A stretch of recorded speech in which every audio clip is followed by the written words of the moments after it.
কয়েকদিন আগে একটা ভিডিওতে আমি এই প্যাশন ফ্রুট সম্পর্কে জানতে চেয়েছিলাম। তো মোটামুটি সবাই আমাকে খুব ভালো রিভিউ দিয়েছিল। সবার থেকে ভালো রিভিউ পেয়ে আমি কিনে নিয়ে এসেছি টেস্ট করার জন্য। তো আমি আজকে টেস্ট করে দেখব।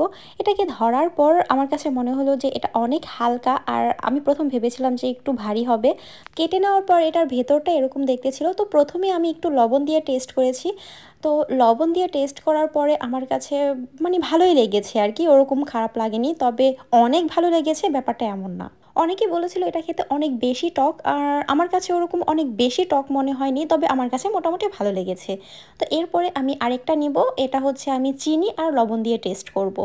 অনেকে বলেছিল লবণ, চিনি আর শুকনো মরিচের গুঁড়া মিশিয়ে একসাথে তারপরে খেতে, কিন্তু আমার বাসায় শুকনো মরিচের গুঁড়া ছিল না, কারণ আমি খাই না শুকনো মরিচের গুঁড়া। তো আমি শুধু লবণ আর হচ্ছে চিনি দিয়ে মিক্স করে নিচ্ছি। এই ফলগুলো আহামরি অনেক বড় ছিল না, আর ভেতরে অনেক বিচিও ছিল না, অল্প ছিল। সেজন্য আমি ভাবলাম যে ওরকমভাবে না খেয়ে একটা বাটিতে নিই। তো বাটিতে নেওয়ার পরে পরিমাণে এত অল্প দেখাচ্ছিল, সেজন্য আমি এখানে দুইটা প্যাশন ফ্রুটস নিয়েছিলাম, আর দুইটার পরিমাণ এমন ছিল। এখন বলি লবণ চিনি মিশিয়ে খেতে কেমন লাগছিল।